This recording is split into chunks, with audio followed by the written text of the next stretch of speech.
Hi friends! ఈరోజు 3వ తరగతి తెలుగు 'నా బాల్యం' పాఠంలోని బిట్స్‌ని మనం తెలుసుకుందాం. ఈ పాఠంలో షేక్ నాజర్ కోసం ఎక్కువగా బిట్లొచ్చేటువంటి అవకాశం ఉంది. 'నా బాల్యం' పాఠము ఇతివృత్తం ఏమిటి? కలలు. 'నా బాల్యం' పాఠం ప్రక్రియ ఏమిటి? ఆత్మకథ. 'నా బాల్యం' పాఠం ఎవరికి సంబంధించిన ఆత్మకథ? షేక్ నాజర్. నాజర్ పుట్టగానే అబ్దుల్ అజీజ్ అని ఎవరు పిలిచారు? గారపాడు తాత. నాజరూ అని ఎవరెవరు పిలిచేవారు? పున్నెకల్లు పెదనాన్నలు, చిన్నాన్నలు, అమ్మలు, అక్కలు. నాజర్‌కి అబ్దుల్ అజీజ్ అని ఎవరెవరు పిలిచేవారు? గారపాడు మామలు, అత్తలు. పాఠశాల వార్షికోత్సవంలో నాజర్ వేసిన నాటకం ఏమిటి? ద్రోణ విజయం. ద్రోణ విజయం నాటకంలో నాజర్ వేసిన పాత్ర ఏమిటి? ద్రోణాచార్యులు. ద్రోణ విజయం నాటకం వేయగా పంతులు గారు నాజర్‌కిచ్చిన బహుమతులేమిటి? రూ. 5, పుస్తకము, పెన్సిలు. షేక్ నాజర్ జననమెప్పుడు? 1920 ఫిబ్రవరి 5వ తేదీ.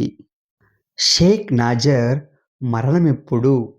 1997 ఫిబ్రవరి 22వ తేదీ. షేక్ నాజర్ జన్మించిన గ్రామము పున్నెకల్లు గ్రామము, గుంటూరు జిల్లా. షేక్ నాజర్ తల్లిదండ్రులు ఎవరు? తల్లి బేనాబీ, తండ్రి షేక్ మస్తాన్. నాజర్ కొత్త మెరుగులు దిద్దిన ప్రాచీన జానపద కళారూపం ఏది? బుర్రకథ. నాజర్ రూపొందించిన బుర్రకథలేవి? పల్నాటి యుద్ధం, వీరాభిమన్యు, బొబ్బిలి యుద్ధం, అల్లూరి సీతారామరాజు, బెంగాల్ కరువు.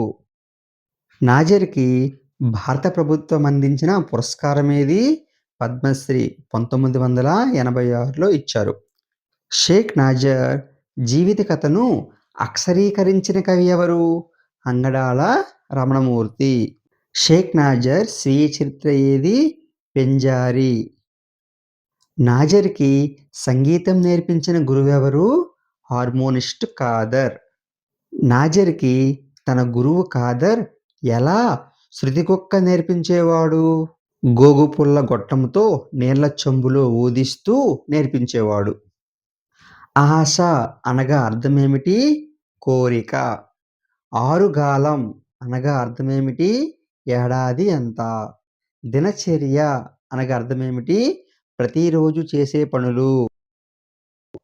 గురుదక్షిణ అనగా అర్థమేమిటి? గురువులకు ఇచ్చే కానుక.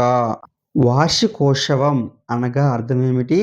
సంవత్సరం చివరన జరుపుకునే వేడుక. గుంజ అనగా అర్థమేమిటి? రాట. పామరులు అనగా అర్థమేమిటి? చదువుకోని వారు. కొండపల్లి బొమ్మలు ఏ రూపాల్లో ఉంటాయి? ఏనుగు అంబారి, దశావతారాలు, తాటి చెట్టు. కొండపల్లి బొమ్మలు ఏ కర్రతో చేస్తారు? పొనికి కర్ర. కొండపల్లి బొమ్మలు చేసేవారి పూర్వీకులు ఎక్కడి నుండి మన రాష్ట్రానికి వచ్చారు? రాజస్థాన్. కొండపల్లి బొమ్మలు చేసేవారు ప్రస్తుతం మన రాష్ట్రంలో ఎక్కడున్నారు? కృష్ణా జిల్లా కొండపల్లి గ్రామం. పాఠంలో జతపరచడం ఉంటుంది. కుండ మట్టి, అద్దం గాజు, బుట్ట వెదురు, గుణపము ఇనుముతో తయారు చేస్తారు. కొన్ని పర్యాయ పదాలు. గుంజ రాట, నిట్టాడు, స్తంభం. చిన్నాన్న బాబాయ్, పినతండ్రి, చిన్నబ్బ, చిన్నాయన. బువ్వ అన్నం, కూడు, మెతుకులు. ప్రశ్నార్థకం గుర్తు ఉన్న వాక్యాలను ఏమంటారు? ప్రశ్నార్థక వాక్యాలు. ప్రశ్నార్థక పదాలేవి? ఎప్పుడు, ఎక్కడ, ఎందుకు, ఏమిటి, ఎలా, ఎవరు. ఆశ్చర్యాన్ని తెలిపే గుర్తులనేమంటారు? ఆశ్చర్యార్థకము.